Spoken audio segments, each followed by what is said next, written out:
Hello વિદ્યાર્થી મિત્રો, આજના વિડીયો લેક્ચરમાં આપણે ઓડિટિંગને લગતો MCQ જોશું. હિસાબોમાં ગોલમાલ કરવાની કઈ રીત દ્વારા નફો વધુ બતાવી શકાય?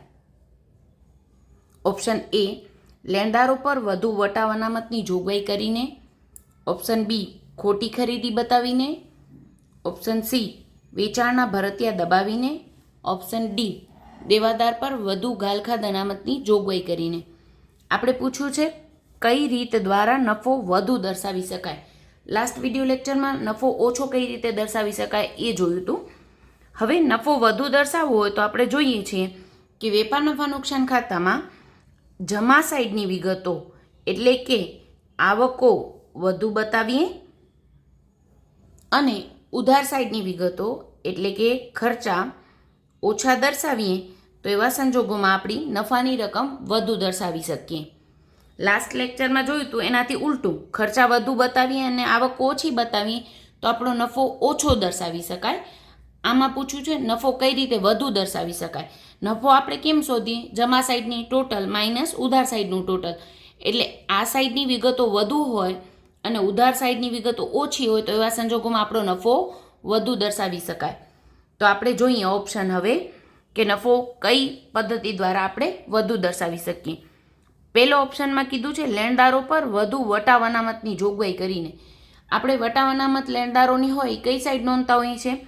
વેપાર નફા નુકસાન ખાતાની જમા બાજુ. અને જમા બાજુની વિગતો વધુ દર્શાવીએ તો આપણો નફો વધુ આવે. એટલે ઓપ્શન એ આપણો રાઈટ આન્સર છે. બીજા 3 ઓપ્શન જોઈએ તો ખોટી ખરીદી બતાવીએ તો એવા સંજોગોમાં આપણે ઉધાર સાઈડની વિગત વધુ લખીએ છીએ. ખરીદી ઉધાર સાઈડ નોંધાય તો વધુ ખરીદી જેટલી થઈ નથી, જે ખરીદી થઈ જ નથી, આપણે ખોટું વાઉચર ઊભી કરીને બતાવીએ છીએ તો એવા સંજોગોમાં આપણો નફો ઘટશે, વધશે નહીં. એટલે આ ઓપ્શનમાં તો ઓપ્શન સીમાં કીધું હતું વેચાણના ભરતિયા દબાવીને. વેચાણ થયું છે હકીકતમાં પણ એ વાઉચરની નોંધ નથી કરતા, આપણે ભરતિયું દબાવી નાખીએ છીએ. એટલે આપણે આવક ઓછી દર્શાવીએ એટલે પણ નફો વધુ બતાવી શકીએ નહીં. આવકો વધુ દર્શાવીએ તો જ નફો વધુ દર્શાવી શકાય. અને ઓપ્શન ડીમાં કીધું હતું દેવાદાર પર વધુ ગાલખાદ અનામતની જોગવાઈ કરીને. ગાલખાદ અનામત આપણે લખતા હોઈએ છીએ ઉધાર બાજુ. તો ઉધાર બાજુ વિગત વધુ બતાવીએ તો આપણો નફો વધુ ના આવે, ઓછો આવે. એટલે આ પણ ઓપ્શન નહોતો. આપણે કીધું છે લેણદારો પર વધુ વટાવ અનામતની જોગવાઈ કરી તો જમા સાઈડની વિગત વધુ આવશે અને આપણે નફો વધુ દર્શાવી શકીએ. ઘણીવાર કંપનીઓ પોતાની કંપનીની પોઝિશન સારી બતાવવા માટે જ્યારે ડિવિડન્ડ પે કરતાં પહેલાં કંપનીની સ્થિતિ સારી જ છે, જ્યારે શેરના ભાવ બજારમાં વધારવા હોય એવા સંજોગોમાં નફો વધુ દર્શાવવા માટે આવા પ્રયત્નો કરતી હોય.